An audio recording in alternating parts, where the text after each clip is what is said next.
மாட்டுக்கறி சாப்பிடுவாங்க. ஆனா மாட்டோட சிறுநீரை விஞ்ஞான பூர்வமாக அது பாடம் படுத்தப்பட்டு விஞ்ஞான பூர்வமாக ஆராய்ச்சிக்கு உட்பட்டு அது மருந்தாக எடுத்துக்கொள்ளணும்னோட உடனே அரசியல் கட்சிகள்லாம் தமிழ்நாட்டில் எதிர்ப்பு தெரிவிப்பார்கள்.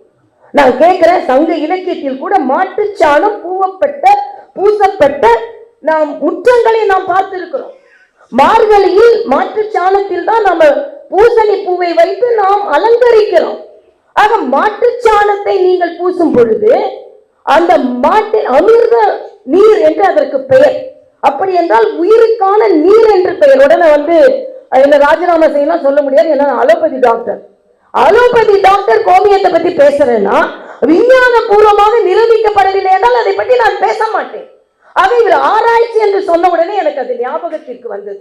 வேங்கை வயல்ல குடிக்கிற தண்ணியில மலம் கலந்தால் அது உங்களுக்கு குற்றம் இல்லை.